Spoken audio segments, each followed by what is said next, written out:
bagaimana cara membedakan antara keinginan Allah dan keinginan hawa nafsu. Itu yang pertama. Dan yang kedua, kami ada pengalaman sedikit mengenai zikir.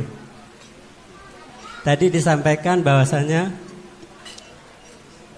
zikir jahar maupun siri. Memang kami pengamal toreko. Dari pengalaman itu kami merasakan rasa yang masih terpecah-pecah. Nah, itu di dalam toreko itu. Nah, setelah kami mengambil baiat Sirul Asrar ke jenengan, waktu itu masih di rumah jenengan itu. Nah, setelah itu ada perubahan di mana setelah kami zikir Sirul Asrar, rasa itu menjadi satu keutuhan. Dan dalam prosesnya satu keutuhan rasa itu adanya kosong. Di mana kosong itu lebih luas sehingga diri kita pun sudah tidak ada, yang ada hanya kekosongan. Bismillahirrahmanirrahim. Para pemirsa yang dirahmati Allah, pada perjumpaan kita kali ini kami akan menyajikan kajian dari Kiai Haji Mukhlason Rasyid. Marilah kita simak bersama-sama. Assalamualaikum warahmatullahi wabarakatuh. Saya Ibu Qodiria mau bertanya tentang apakah hati dan ruh itu sama, dan gimana caranya kita mengendalikan hati dan ruh kita di saat kita itu beribadah agar kita mampu menghadirkan adanya Allah di hati dan di kalbu kita. Begitu aja Pak Yai. Assalamualaikum warahmatullahi wabarakatuh. Waalaikumsalam warahmatullahi wabarakatuh. Dari nukilan beliau Imam Ghazali lewat satu hadis yang mengatakan bahwasannya di dalam diri seorang manusia itu ada segumpal daging. Jikalau segumpal daging bagus, maka baguslah semuanya. Jikalau rusak, rusaklah semuanya. Mahuwa, daging yang mana yang dimaksud? Niku di dalam kitab Ihya, Pak. Imam Ghazali nukil, menerjemahkan, mensarah dari hadis tersebut. Ngeten. Wahuwa al-qalbu, itulah yang disebut hati. Tapi bukan yang dimaksud hatiku seperti hatinya ayam, hatinya kambing, segumpal daging, bukan. Al-qalbu ay ar-ruh, maksudnya hati adalah ruh. Orang Jawa mengatakan jiwa, nyawa. Paham ya? Nyawa. Beda lho Pak dengan sukmo, beda. Nyawa. Kalau dalam bahasa Al-Qur'an ada ar-ruh, ruh. Terus bagaimana kita bisanya hadir pada Allah? Lah niki ada wasilahnya Pak, ada penyambungnya. Nggih mohon maaf. Istilah jenengan kali kula pingin naik ke atas harus ada tangganya. Tangga ini adalah wasilah. Tentang membaca wasilah mungkin Sain padosi dalam ayat gini. Wabtahu ilaihil wasilata wajahidu fisabilihi. Al-Maidah kalau nggak salah itu. Jenengan ini wajib roh iki membawa wasilah. Wasilah itu adalah tali khusus hubungan antara roh dengan Allah.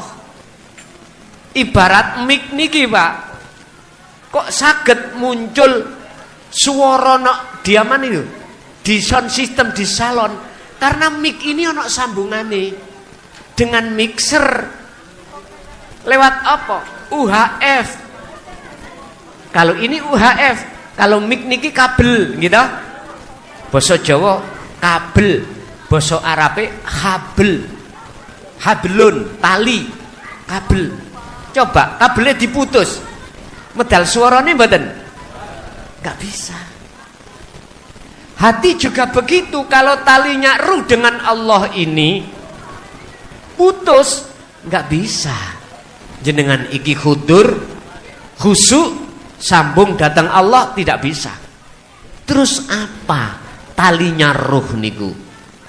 Wahuwa adzikru bisiril asrar. Itulah zikir, kesadaran dalam hati bahwasanya hidup dalam diri dan di luar diri. Itulah sejatine wujude Gusti Allah, yang wujudnya laisa kamislihi syai'un, tidak bisa jenengan serupakan dengan sesuatu yang lain, tapi dirasa. Jadi rasa itulah Pak sebagai penyambung, Bu, penyambung antara ruh dengan Allah. Makanya tadi saya katakan, nek jenengan pingin sholat khusyuk, dikira rasa, bangunkan rasa, rasakanlah kehadiran wujud Allah dalam dirimu yang menggerakkan dirimu. Itulah hidup di dalam dan di luar dirimu. Niku carane Bu ya. Jadi ruh niku sami kali kolbun, hati sama. Walaupun beda nama tapi substansinya maksudnya itu sama. Lanjut, masih ada?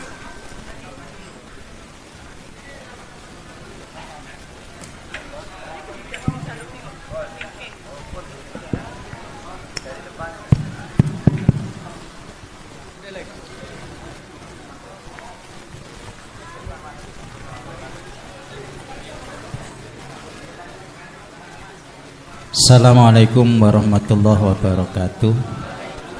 Nama saya Rosuli, asli wong Banyuwangi. Yang pertama saya tadi mau tanya tentang la haula wala quwata illa billahil aliyil azim. Alhamdulillah Ustadz Subawe sudah nyampaikan tadi. Jadi enggak jadi. Terus yang kedua yang perlu saya tanyakan, karena kita ini yang hadir bukan orang tauhid semuanya, bukan orang toreko semuanya, sifatnya umum, maka saya minta diterangkan tentang tahalli, taholli, tajalli. Itu penting bagi orang-orang umum. Ini sudah menyangkut Allah, ini kita ini Allah loh, bayangan ini. Jadi ngeri menurut saya gitu tadi. Karena saya kebetulan mundir am Provinsi Bali Jatman, itu saya. Jadi alhamdulillah kalau pelajaran ini khusus teman-teman ini cukup luar biasa. Ini pelajaran yang kalau tambah malam itu semangatnya tambah ada gitu ya. Kalau malam, tapi kalau bagi orang-orang yang awam tadi ya mungkin agak bingung ini nanti gitu ya. Jadi kami mohon untuk kalangan umum ya, itu mungkin tahalli, taholli, tajalli itu diutamakan, karena kita ini masih banyak musyriknya, banyak iri dengkinya gitu ya hati kita ini. Terima kasih. Assalamualaikum warahmatullahi wabarakatuh. Waalaikumsalam warahmatullahi wabarakatuh. Apa itu taholli? Makai khoknya di atas. Ini gambaran kalau kita makhluk masih ngaku. Untuk saya, dalam hati saya muncul iman kalau yang ngaji itu sumbernya datangnya ngaji dari saya. Saya makhluk. Ini namanya taholli. Lah disinilah Pak kita akan mengenal tentang masalah syirik. Itu ada dua. Mungkin di dalam kitab hikam di situ diterangkan ada syirik jalli, ada syirik khafi.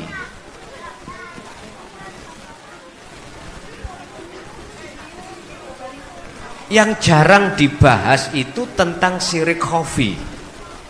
Kalau syirik jali itu sering dibahas di dalam golongan golongan umum. Contoh nggih. Saya minta sesuatu terhadap selain Allah, semoga hajat saya berhasil. Saya memakai ritual-ritual entah apapun. Lah, ketika hatiku ada iman minta pertolongan selain Allah, itu namanya syirik jali. Tapi tentang syirik khafi ini nggak pernah dibahas. Karena maksud khafi itu sak lembut-lembute piro-piro perkara sing lembut. Contoh, dalam diri saya, hati saya ada iman, egoku ini ngomong, yo aku klason iki sing ngaji, iku berarti saya teringgapi syirik khafi. Ini miturut orang-orang maklum. Miturut golongan khos atau khawasul khawas atau golongan orang-orang yang sudah sampai tingkatan ihsan, boten angsal. Gak boleh. Karena sudah tahu. Mengapa secara itu kok saya maklumi? Gini Pak, coba. Umpama si A ini buta matanya, terus berjalan di depannya ada cagak ketatap, salah nama boten? Boten. Karena si A tidak tahu kalau di depan ada cagak. Kasihlah maklum. Tuntunlah dia biar enggak ketabrak. Jikalau ingin buta, larikan ke rumah sakit, dokter spesialis mata, dioperasi baru. Tapi bagi jenengan yang matanya tidak buta, ono cagak tahu di depan ditabrak ae. Sampeyan jawab dewi, sampeyan terjemahno sendiri. Itulah mengapa syirik khafi di dalam diri seorang makrifat itu sudah tiada. Jadi takhalli itu saya makhluk ngaku. Masuk takhalli, titiknya dihilangkan, kha niki dadi kha. Artinya apa? Itulah proses jenengan ini nafi isbat, proses pembersihan kotoran-kotoran di dalam hati. Itu namanya takhalli. Bentuknya apa? Jenengan tadi saya sarankan untuk selalu merasa mengimankan segala hal apa pada diri kita itu sumbernya dari Allah. Berarti gak ngaku-ngaku. Inilah proses yang disebut takhalli. Proses meniadakan rasa keakuan diri sebagai hamba sing sholat itu tadi. Akhirnya apa? Akhirnya jenengan dalam hati muncul satu kejadian, merasa semuanya gerak sampai iki sebab digerakkan oleh Allah. Ini juga masih ada dua. Biar tidak ada dua, biar ada ahad, tajalli. Merendah, titiknya ada di bawah. Apa maknanya tajalli? Menetapkan di dalam hati jenengan berbentuk iktikad, berbentuk keyakinan bahwasanya la maujudan illallah. Tidak ada yang wujud, tidak ada yang berkehendak, tidak ada yang bisa, semua apapun kecuali adalah aku Allah. Bukan aku makhluk nih Pak. Aku makhluknya kan pun hilang. Tinggal aku Allah. Itulah tajalli. Inilah tajallinya hamba kepada Allah. Sekarang tajallinya Allah terhadap makhluk itu bagaimana? Ini jawabannya ada di surah Al-Hadid ayat 3, bahwasanya Allah dohir, Allah batin. Ini belum tidak boleh saya sampaikan dulu, ya. Nanti dikira, oh iku lak Siti Jenar. Ngono niku. Padahal ndak. Cuman kita yang salah paham. Di situ Allah dohir, Allah batin. Allah dohir, Allah batin. Ini ungkapannya bagaimana? Wis ngeten wae Pak. Biar gak tadi fitnah di tengah-tengah hati sampean. Sekarang sampean iku selesaikan dulu dzikir la ilaha illa anta tadi. Lewat rasa tadi. Praktekkan setiap saat dan waktu. Nanti jenengan akan paham, oh tajalline Allah terhadap makhluk ini toh. Tadi kan saya katakan tidak ada yang wujud kecuali wujudnya Allah. Berarti dunya saisine niku makhluk wis gak wujud. Wis, sampean terjemahno sendiri. Berarti wujudnya sapa?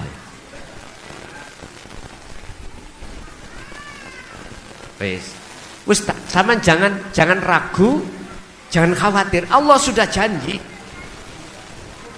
Wa man kana yarjullaha.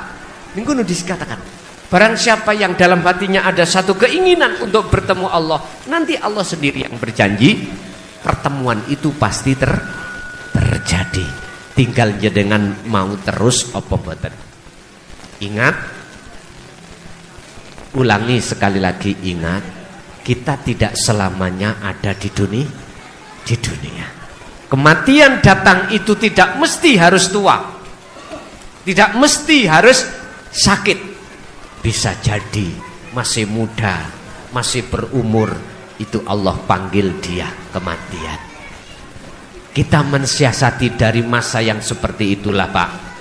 Makanya Allah dawuh dalam surah Az-Zumar ayat 54 tadi, wa anibu ila rabbikum wa aslimu min qabli ayyatiyakumul adzab tsumma la tunsarun. Kembalilah kau sebelum datangnya kematian, biar panjenengan dapat pertolongan dari Allah. Berarti tajalli itu ada tajalline makhluk kepada Allah, ada proses tajalline Allah terhadap makhluk. Mekaten. Halo. Jadi yang di atas barangkali masih ada, silakan. Ya, silakan monggo.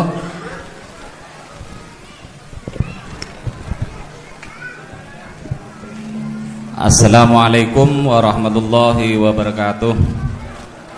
Kula kajeng tanglet Yai. Kula niki sampun talqin, sampun suluk.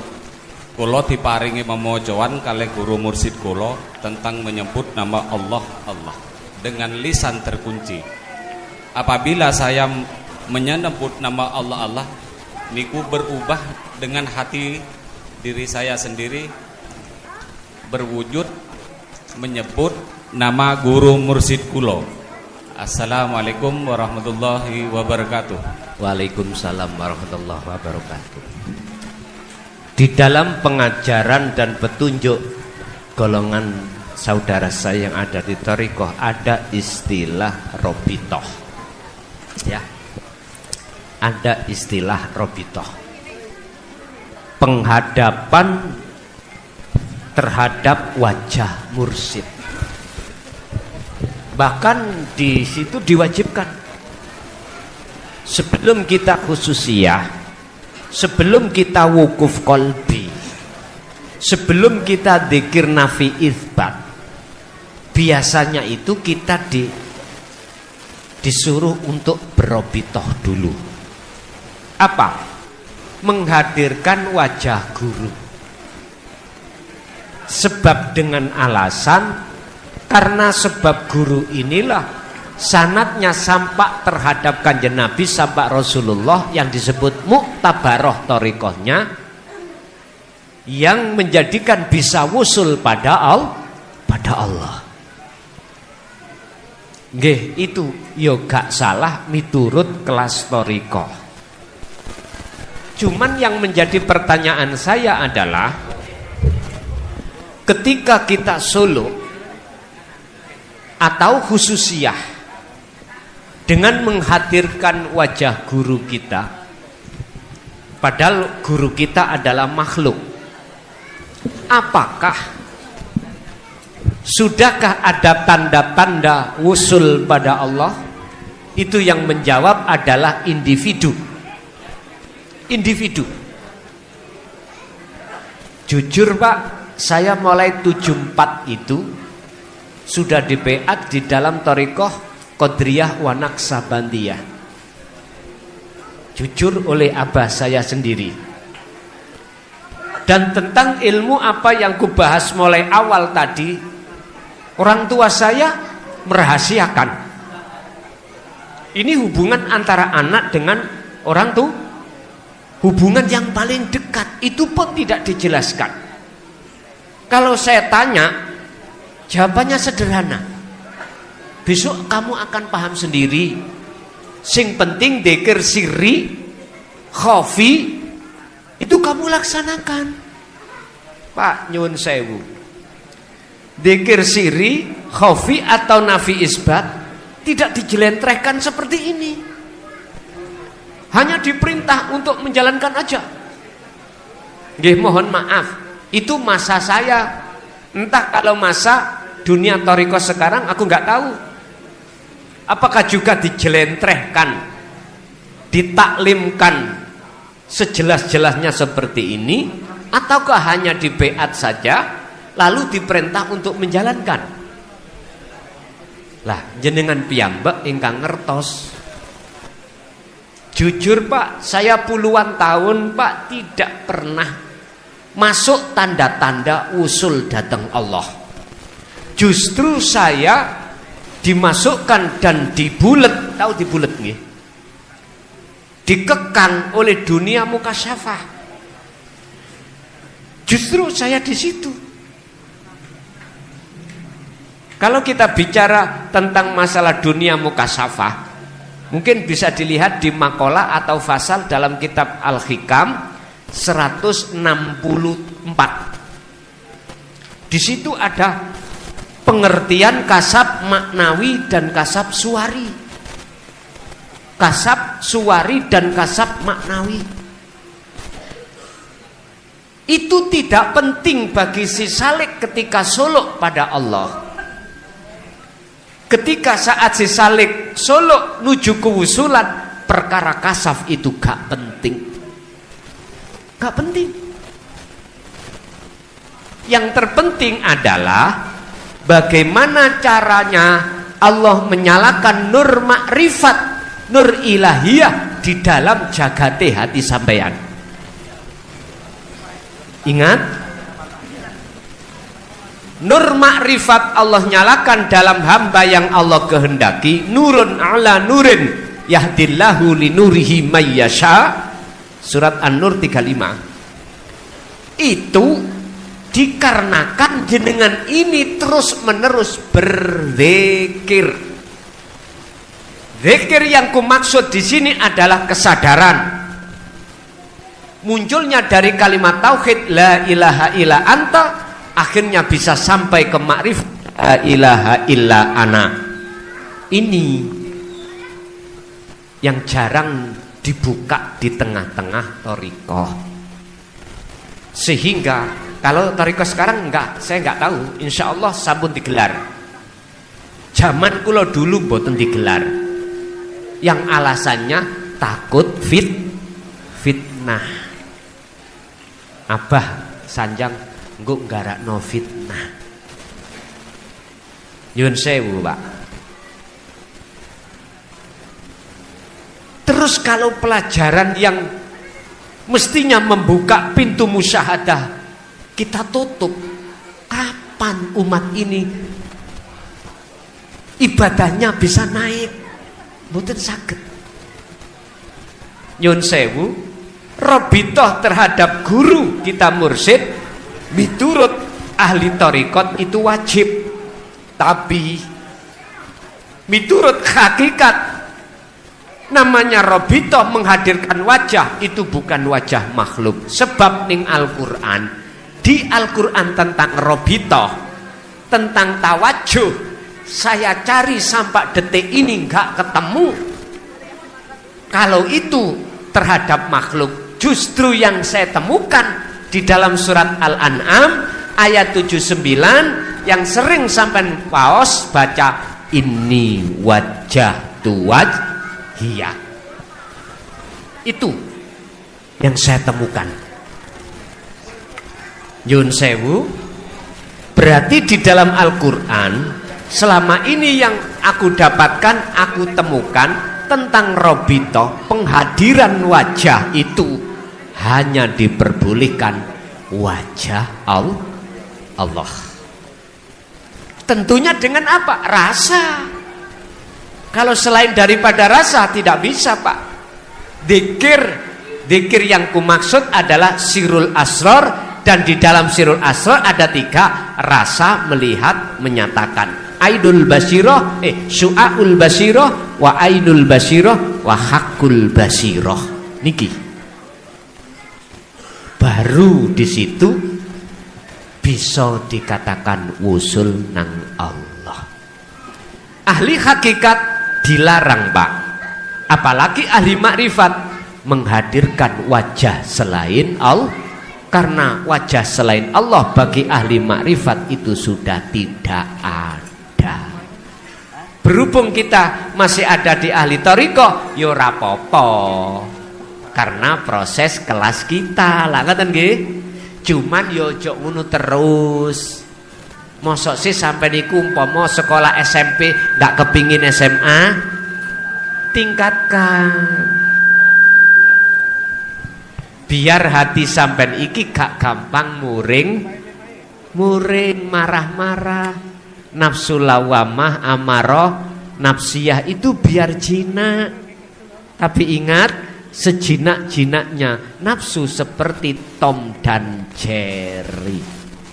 Suatu saat dia merencanakan menikam terhadap kita. Wa ma ubarri'u nafsi inna nafsa la amaratum bisu. Belum aman. Tetap sak jinak-jinake nafsu akan menyerang kita dari belakang.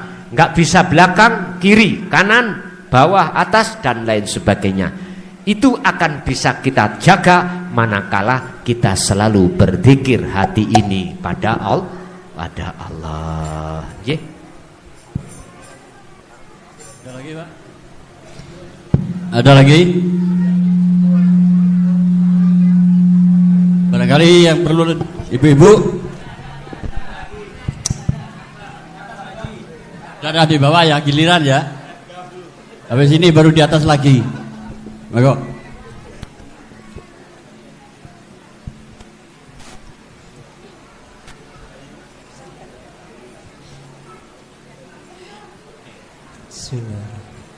Assalamualaikum warahmatullahi wabarakatuh. Waalaikumsalam warahmatullahi wabarakatuh. Terima kasih atas waktunya.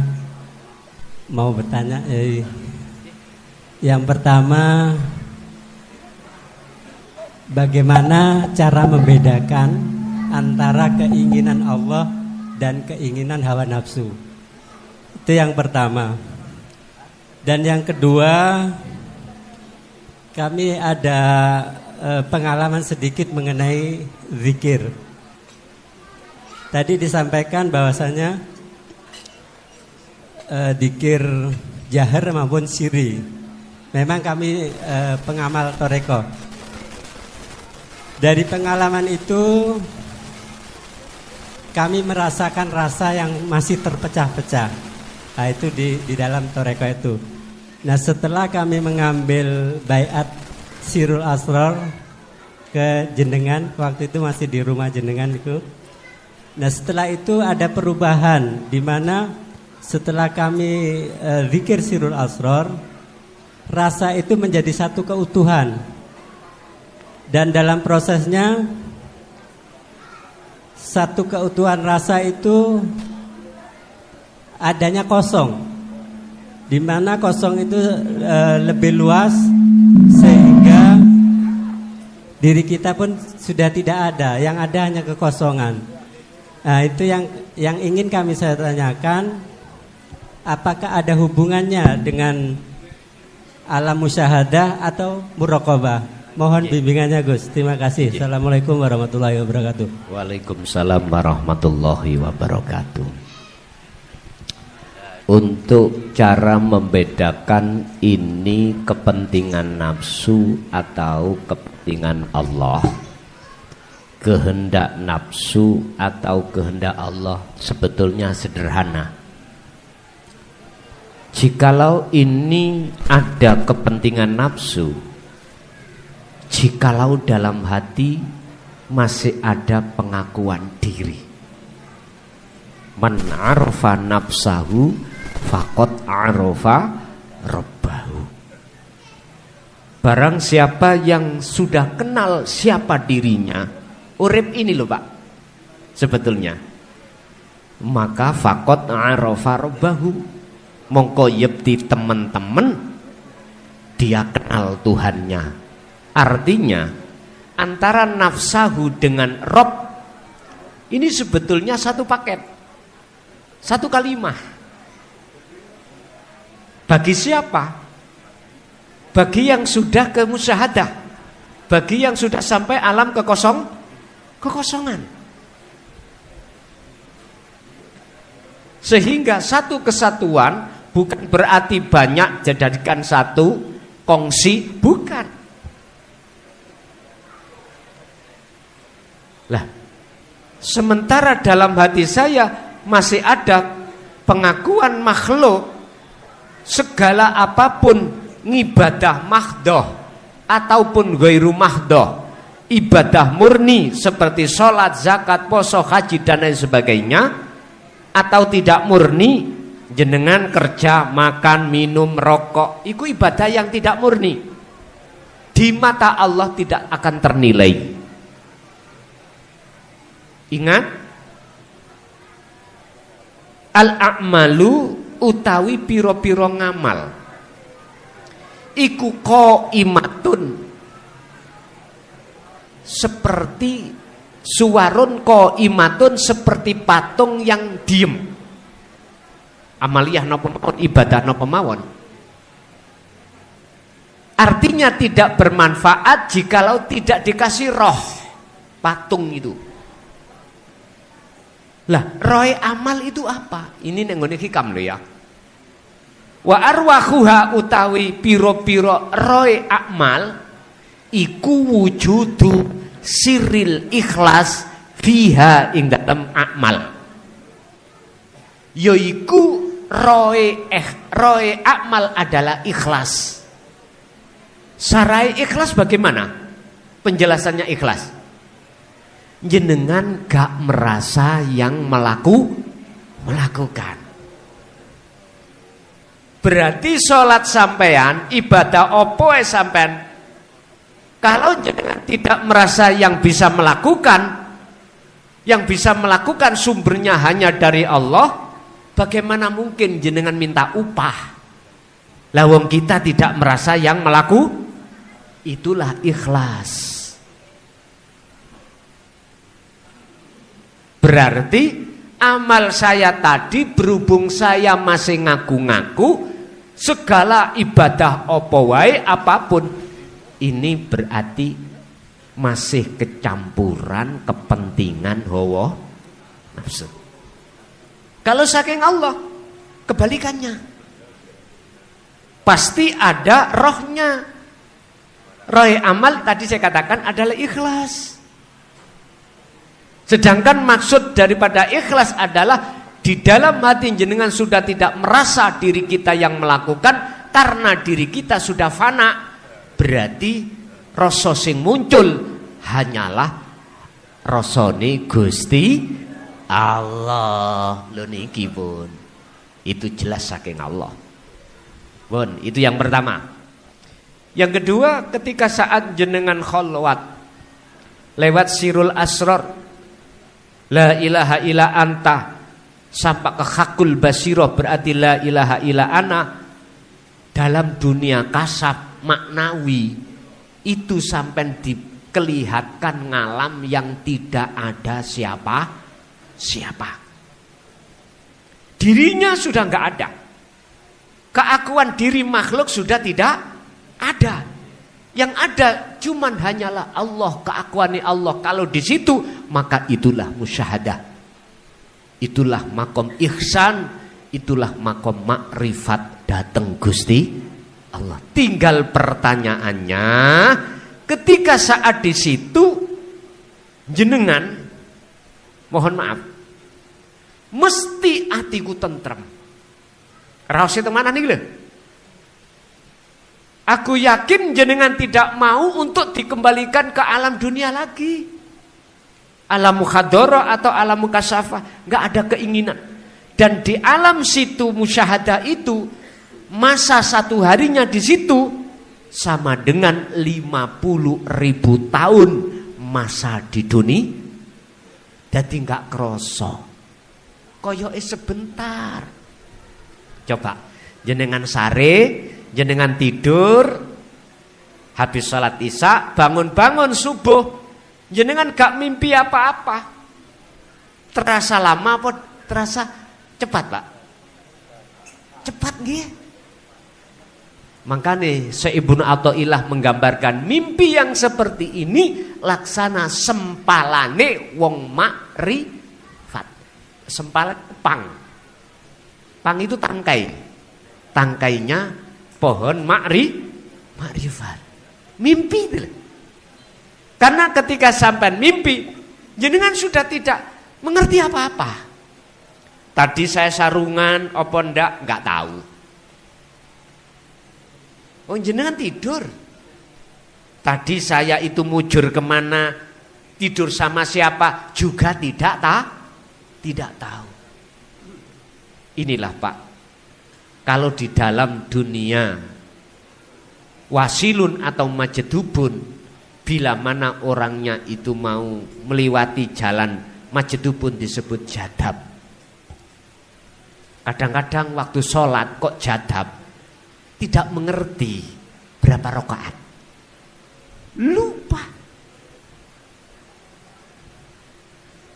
Ya sudah, Allah yang menghukumi sendiri. Tidak tahu jenengan ini jadi imam apa makmum, tidak tahu. Karena jenengan jadab. Enggak tahu, kadang-kadang moro jenengan itu belok arah. Enggak ngerti. Sita, orang tidur bisa dihukumi mboten? Mboten saged. Karena beliau bighairi aklin. Akalnya sudah tidak berfungsi. Beda kalau wasilun, beda lagi nih. Kalau wasilun memang hatinya lalai dengan urusan selain Allah. Yang ada cuman akunya Allah, cuman akal itu masih Allah sambungkan. Wabtaghi ilaihil wabtaghi fima ataqallah darul akhirah wala tansa nasibaka minad dunya. Al-Qasas 77. Di situ raihlah dunia alam akhirat dulu. Hubunganmu datang Allah, raihlah makrifat. Wala tansa nasibaka minad dunya. Hukum syariat jangan tinggalkan. Ini wasilun loh Pak ya, wasilun. Kalau majedubun beda lagi. Akal sak hatinya sudah lalai dengan urusan selain Allah. Istrinya nggak tahu ini istrinya atau tidak, anaknya makanya dalam kitab Al-Hikam disebut wahwa al-majnun. Secara umum wong ngarani itu orang gila. Padahal Pak, hatinya selalu berzikir datang Gusti Allah. Orang yang seperti ini itu kebanyakan itu tidak mau tahu hukum syariat. Enggak mau, wis terserah saenake. Kadang-kadang sholat, kadang-kadang mboten shol. Karena dia sudah enggak ngerti apa-apa. Makanya saya bawa oleh-oleh sistemnya sistem wasilun. Sama, jadinya sama. Sama ke makom musyahadah, sama makrifat Allah. Cuman beda lagi jalannya nanti. Lebih berat ini. Lebih berat. Dulu itu Abah itu punya santri, Pak. Santri itu memilih antara wasilun dengan majedubun.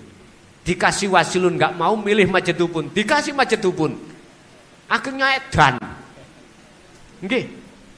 Edan. Dia menjauh dari keluarga, hubungan kerjaan sudah dia tinggalkan. Dia ada di sungai sampai rambutnya panjang. Udah, nggak mau dijak bicara, nggak mau. Karena milih itu. Pernah dulu memang ada anak angkat abah, namanya Romli, almarhum Bunan. Pernah milih itu. Terus jadi geger wong sak kampung. Akhir disuruh mandek. Mandek berarti kamu itu bukan tempatnya di Majedubun. Lah wong Majedubun Pak sik gembul nang masyarakat. Ya akhirnya dadi fitnah. Ya kudu keluar. Sana menyendiri di hutan. Gembul ketek ono, ya. Gembul hewan-hewan. Aman. Kita di tengah-tengah masyarakat akhirnya timbul fitnah. Makanya di tengah masyarakat umum menurut kami loh ya lebih cocok pakai sistem wasilun seperti Kanjeng Nabi Muhammad sallallahu alaihi wasallam. Artinya wasilun itu hukum syariat beliau pegang, tapi ketika melaksanakan hukum syariat hakikatnya dia realisasikan di situ.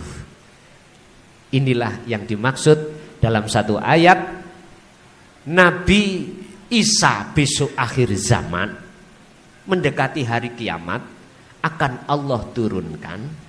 Visi dan misinya adalah salah satu di antaranya membunuh Dajjal, kedua meneruskan syariat Kanjeng, yaitu syariat yang bernuansa hakikat supaya bisa makrifat pada Allah. Kebanyakan kita itu melu syariat toh. Hakikate Kanjeng Nabi, tauhid antawa ana, kebanyakan kita tidak mau. Dianggapnya itu sesat. Padahal hujah dalilnya cetha ning Quran sudah terurai. Sebab dalam surah Al-Anbiya 25 itu jikalau Rasulullah tidak menyampaikan, gak mungkin akan muncul ayat ini. Ini secara logika loh Pak ya. Jikalau Rasulullah tidak menyampaikan tentang tauhid la ilaha illa ana, gak mungkin akan muncul surat Al-Anbiya ayat 25. Munculnya ayat tersebut menunjukkan bahwasanya beliau dulu juga menjalankan dan menyampaikan risalah tersebut. Tapi resiko nggih luar biasa. Sayyidina Ali dibunuh. Dibunuh Sayyidina Ali. Hasan Husain juga dibunuh. Cuman sejarah khalifah 3 selain Sayyidina Ali ditutup-tutupi Pak.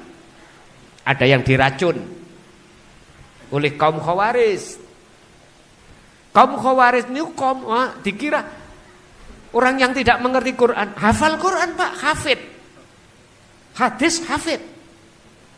Tapi memprotes la ilaha illa ana yang beliau sampaikan. Lah, termasuk zaman sekarang, mohon maaf, jangan dikira saya sudah enak-enak gini. Sejarah saya soro Pak. Tahun 2007 kami diusir oleh tokoh-tokoh dari kampung dikon keluar. Tapi saya jawab, saya tidak mau seperti Nabi Yunus meninggalkan kaum, berhenti berdakwah dikarenakan kaum menolak. Saya tidak mau.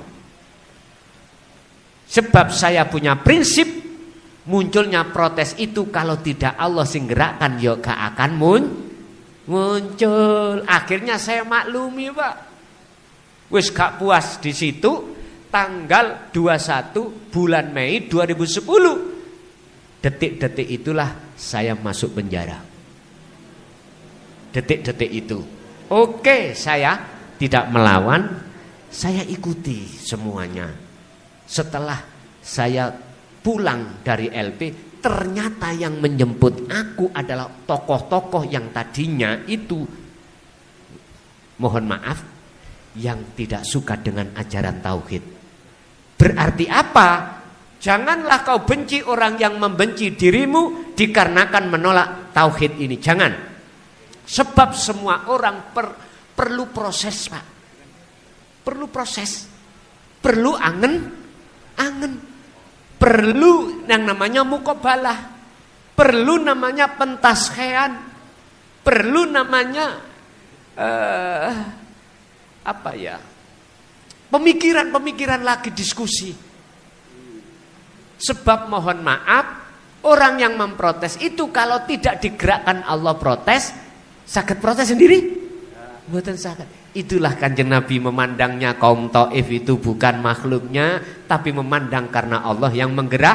Akhirnya yang muncul pemakluman, maklum karena belum paham. Akhirnya apa Pak? Saya dibawa pulang ke kampung lagi, disuruh jadi kepala desa sampai detik ini. Saya jajal ngeno. Tadinya memungsuhi tauhid, tapi Allah buka hatinya. Justru sekarang saya tidak boleh turun dari kepala desa. Kalau di sini apa namanya? Lurah niku lah dinas, kedinasan Pertegel.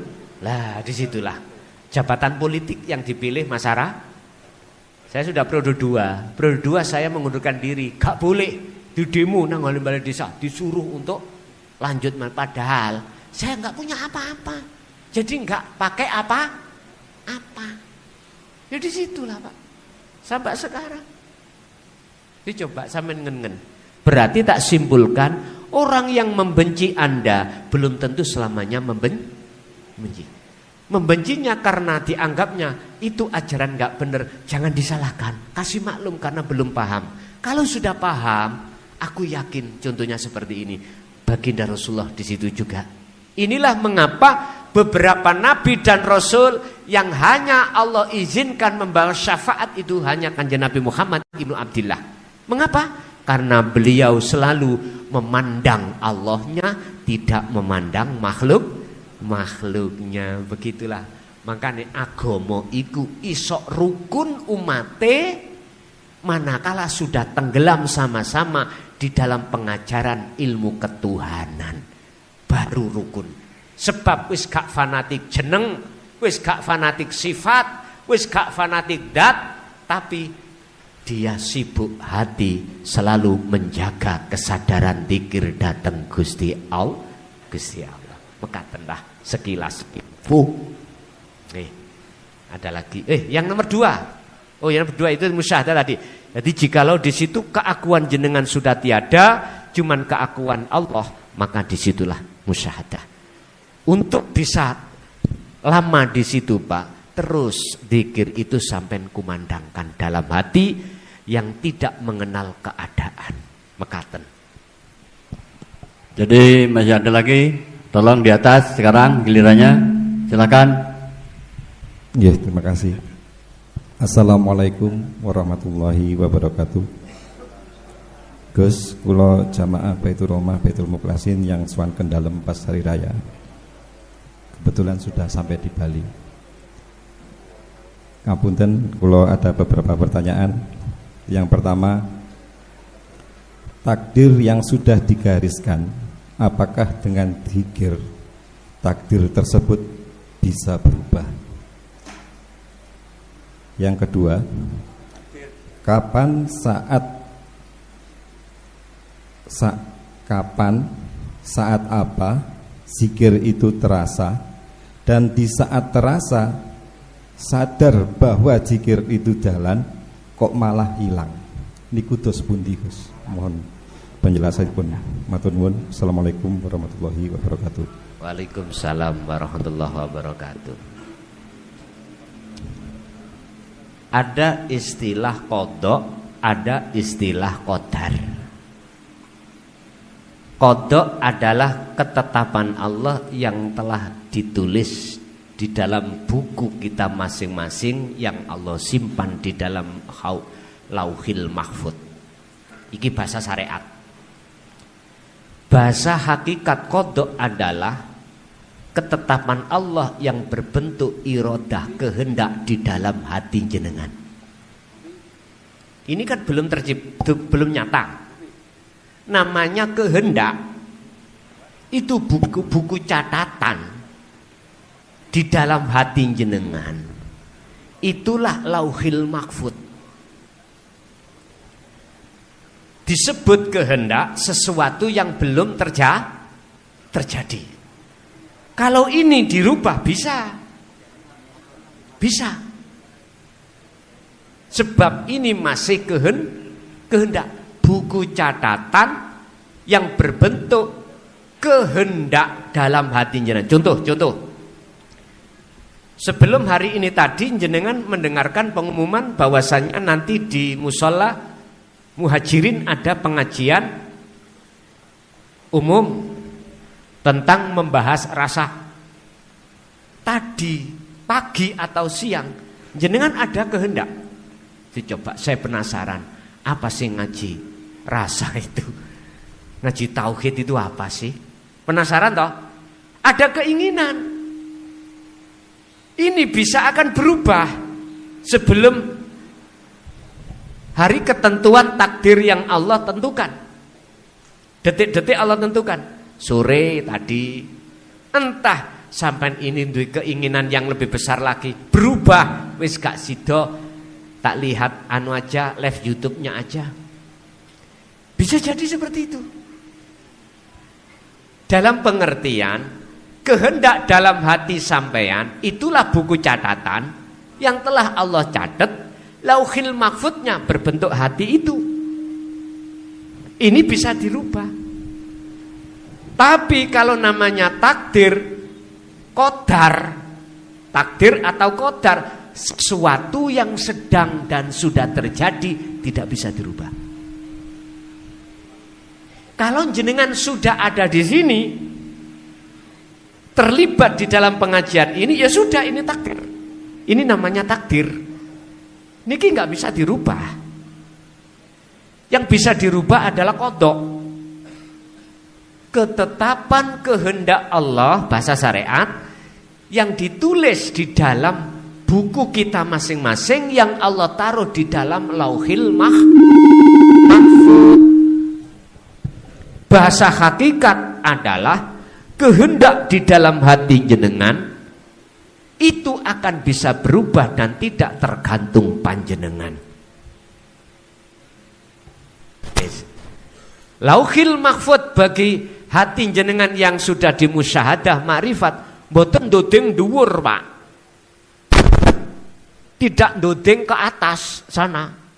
Allah itu bersemayam di lauhil mahfud, di atas kursinya, di arsy, tidak gitu. Hati yang sudah mencapai makom ihsan diam. Ternyata lauhil mahfud itu di dalam hati panjenengan. Jadi saya ulang, takdir itu sesuatu yang sedang atau sudah ini nggak bisa diubah. Kalau qada bisa diubah. Itu yang pertama. Yang kedua, masalah dzikir. Kapan berlakunya dzikir? Ketika jenengan iki wusul datang Allah. Ini ada macam dua, Pak, ya. Ada seseorang yang hatinya berzikir, masih merasa dirinya berzikir, ini disebut az-zuhad. Kalau dalam kitab Hikam pasal 160 berapa itu? Az-zuhad. Az-zuhad itu siapa? Orang-orang yang sedang perjalanan takarub menuju dan bertemu Allah. Wajahidu fi sabilihi. Nah, ini orang-orang yang berjihad melawan nafsunya yang setiap saat dan waktu nafsu itu melalaikan pada Allah, dia perangi dengan dzikir itu. Mereka ini masih merasa dirinya yang melakukan dzikir. Makanya disebut az-zuhad. Orangnya disebut zuhud, perilakunya zuhad, golongannya zuhad. Piro-piro wong sing zuhud, zahid orangnya. Wis. Kalau sudah sampai pada tujuan, maka disebut arifin atau arif. Orang yang sudah kehilangan orangnya. berarti dia sudah tidak merasa dirinya yang bisa zikir. Jikalau yang ditanyakan berlakunya zikir itu di mana? Kalau menurut Az-Zuhad, ketika saat jenengan ini merasa ingatnya itu sebab diingatkan Allah, miturut Az-Zuhad, ya seperti ini jatuhnya zikir. Tapi kalau jenengan sudah diarifin, yang disebut sejatine zikir itu adalah fana'u dzikri tadi. Sudah hilang rasa keakuan diri sebagai makhluk yang berzikir, sudah ada, enggak ada. Yang ada keakuanku Allah yang berzikir. Pun Pak, tadi kan saya katakan, makhluk kan asalnya tidak ada. Adanya sebab diadakan yang ada. Dikatakan jenengan sudah sampai makrifat Allah kembali ke tiada.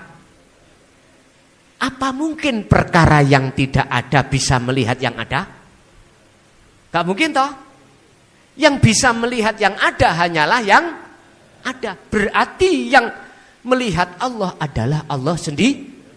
Setelah keakuan diri kita sebagai makhluk itu sudah tidak ada. Berarti semua ini bukan makhluk. Bukan miturut beliau yang sudah ada di makom ma'rifat. Pak, sampean disindir nanggone kesehatan. Apa sidik jari wong sak donya gak ono sing padha. Tidak jutaan loh orang itu. Tidak miliaran, bahkan tril. Mengapa? Satu aja gak ada yang sama.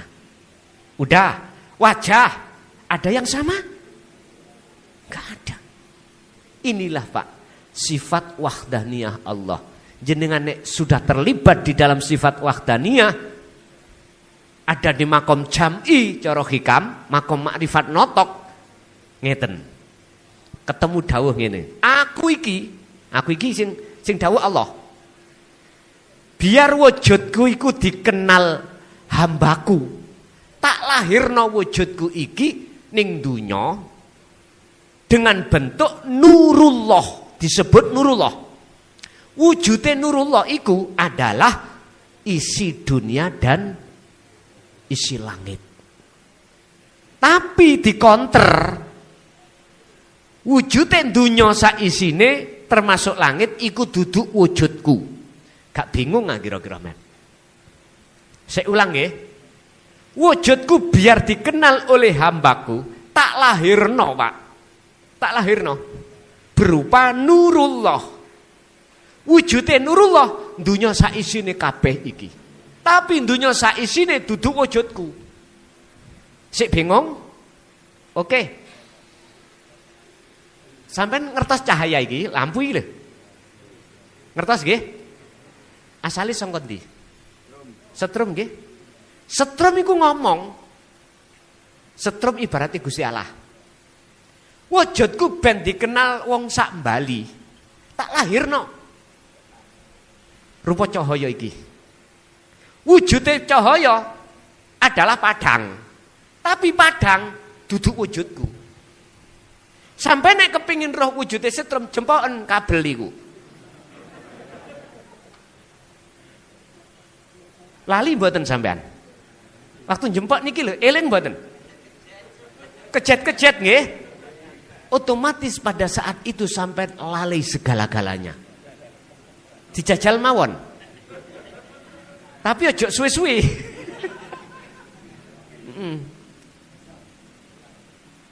Insya Allah dengan ini sampean paham. Tak simpulno, wujudnya setrum, warnane cahaya, wujud padang iki hilang ono nomo iku. La ibsorun wa mubsorun wa basorun. Makhluk yang bersaksi, mata untuk memandang bersaksi, khalik yang kita saksikan, semuanya fanakan. Terus disebut apa?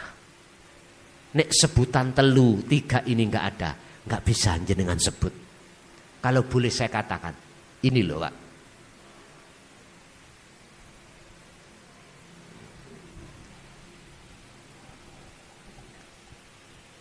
Ini juga di dalam dan di luar. Bukan angin loh nggih. Bukan oksigen. Inilah yang dimaksud dulu itu dalam orang-orang Jawa kuno. Disebut sebagai gali kangkung. Disebut teracae kuntul miber. Disebut susuane angin. Cara untuk bisa sampai ke sini, padahal surat Al-Baqarah 115 kan Allah dawuh, walillahil masyriq wal maghrib, dari jagat timur sampai jagat barat. Fa aina ma tuwallu fa thamma wajhullah, kemanapun kau menghadap depanmu ada wajah Allah. Jenengan harus memfanakan selain daripada ini, baru nyatalah ini. Wis kula mboten saged nyebut, Pak. Mboten saged nyebut. Jenengan tinggal merasa diam, dan diam Anda itulah kedamaian. Makanya orang dulu kalau meditasi itu kan tinggalkan semua, gitu. Tinggalkan semua, anak, istri, kerjaan tinggalkan. Tujuannya apa beliau meditasi? Untuk mencapai Sidratul Muntaha, untuk mencapai kesadaran kalau selain Tuhan Sang Esa itu tidak wujud. Disitulah Allah bimbing rohaniyahnya beliau. Makanya kita wajib, menurut saya, miturut surat Al-Ahzab ayat 42 termasuk Fasabih, sucikanlah bukrata wa asila, baik siang maupun malam, hatimu tentang adanya gambar selain Allah. Kalau Kanjeng Nabi niku dalam surat Al-Insan 26, wa minal laili fasjud lahu fasabbihu lailan tawilan. Di malam yang panjang beliau selalu fasabbih, fasjud, selalu sujud. Bahasa syariat disebut tahajud. Bahasa hakikat beliau selalu mensucikan hati, bermujahadah menghadap kepada Allah. Ndak kalau kita malam sukanya tedung, langan ya, sukanya tidur, mancal kemul, sukanya gitu. Yes, kita latih lah Pak, kita latih minimal lah. Ikutilah di dalam surah Ali Imran ayat 191. Nggak bisa jenengan dengan berdiri, dengan duduk. Nggak bisa dengan duduk berbaring sambil menjelang tidur jenengan berzikirlah terus menerus mekaten. Jadi untuk meletakkan zikir tadi berlaku di mana tergantung kita ada di Az-Zuhad atau di Al-Arif, itu beda-beda. Oke, ada lagi? Assalamualaikum warahmatullahi wabarakatuh. Monggo, ada lagi yang akan bertanya? Di atas. Giliran ya yang di atas, monggo. Barusan kan dari bawah. Sekarang yang atas dulu. Dari atas nanti ke bawah lagi. Kalau tidak kasihan sama yainya. Siap Yai? Monggo. Oke. Monggo. Yang di atas silahkan. Ya ayyuhan nafsu mutmainnah irji ila rabbiki radiyatan mardiyah fadkhuli fi ibadi wadkhuli jannah. Bukankah semua itu dari Allah, tapi kenapa yang diminta untuk kembali cuma mutmainnah? Agak dikeraskan Pak, didekatkan dengan mic. Assalamualaikum warahmatullahi wabarakatuh. Waalaikumsalam warahmatullahi wabarakatuh. Kula jamaah saking Jember, domisili wonten Ubud, Bali.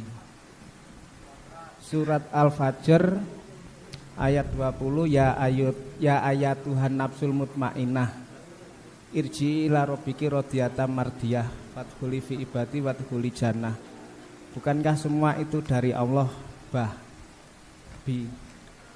tapi kenapa yang diminta kembali cuma mutmainah, untuk alwamah sufiyah tidak diminta kembali? Tolong penjelasannya.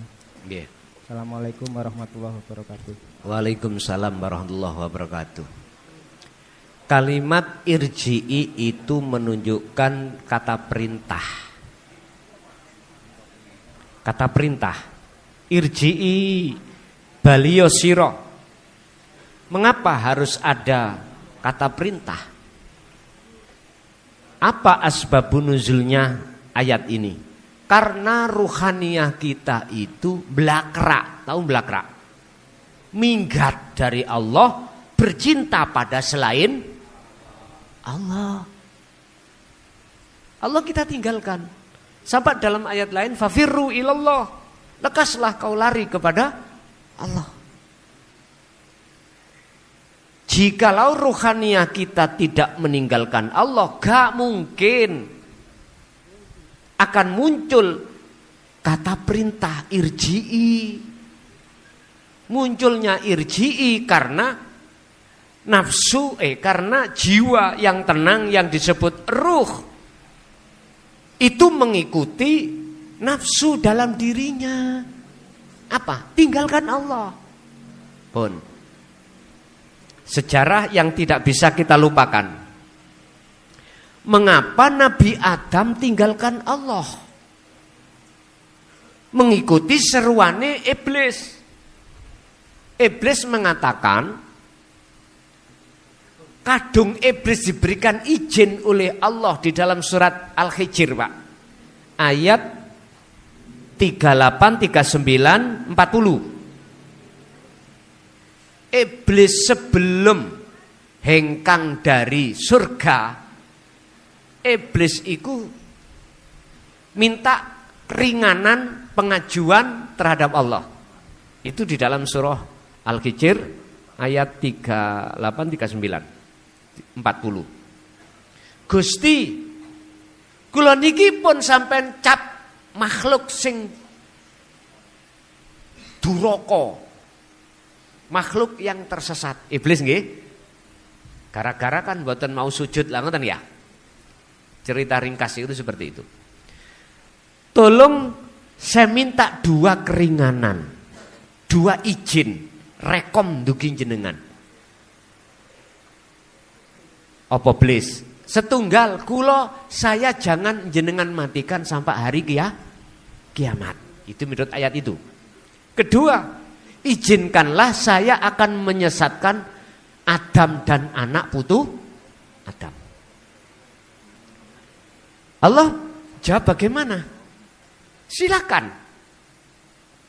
Bahasa silakan itu ada maksud, Pak. Pertama, Gusti Allah itu pingin nguji terhadap kesetiaan Nabi Adam yang katanya tidak akan mendekati pohon khuldi. Diuji.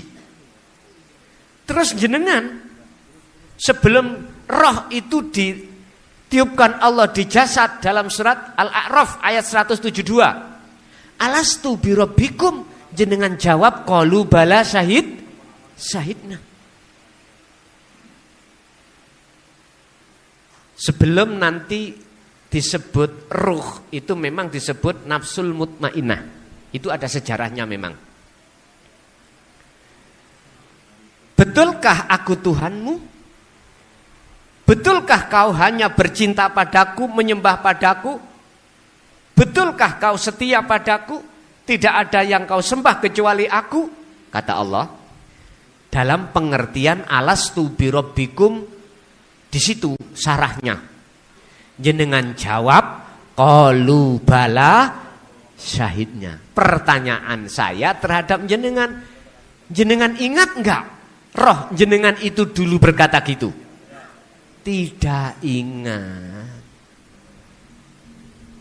Biar ingat, diingatkan lewat Al-Quran. Sebab Al-Quran itu miturut umat Islam hukum yang paling tinggi. pedoman hukum dalam kehidupan manusia ini diletakkan yang tertinggi. Setelah itu as-sunnah, setelah itu ijma' qiyas. Ini Al-Quran.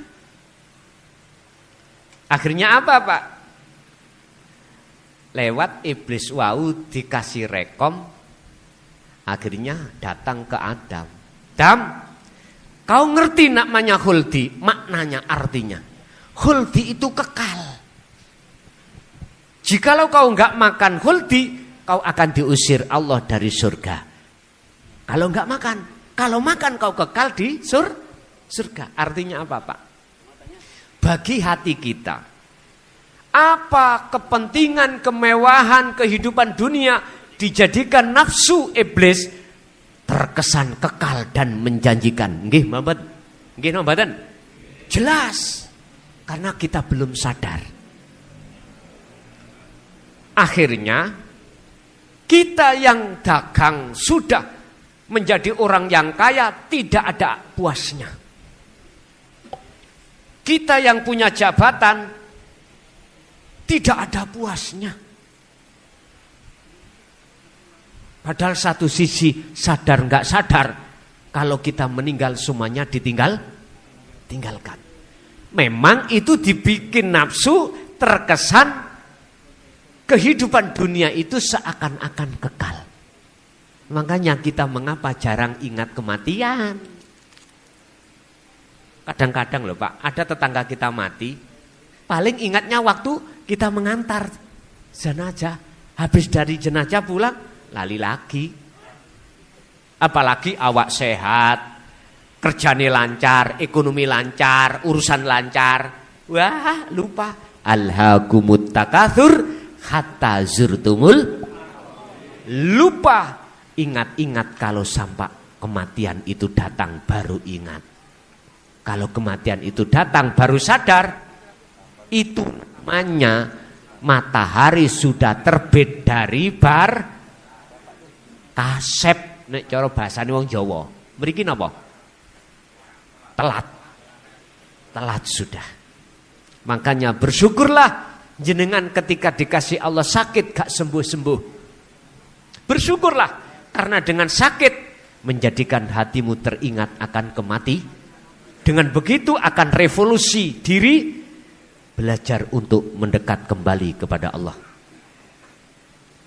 Berbahagialah Anda yang ketika menjabat sekarang gak menjabat, yang asalnya kaya menjadi miskin. Berbahagialah sebab dengan kemiskinan Anda tidak merasa jadi orang kaya.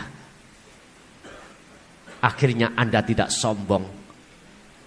Itu yang tidak disukai nafsu. Gak disukai.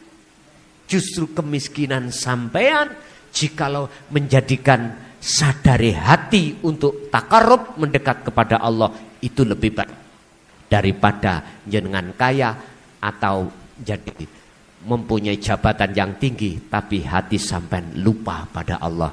Tapi bukan berarti semua orang yang kaya, semua pejabat itu hatinya lupa pada Allah. Tidak semuanya. Gitu ya.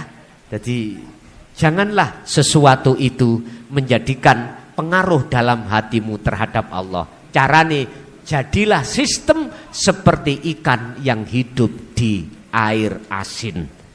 Tiap hari, tiap saat dia campur dengan air laut, tapi ketika kita ambil, kita masak enggak terasa asin.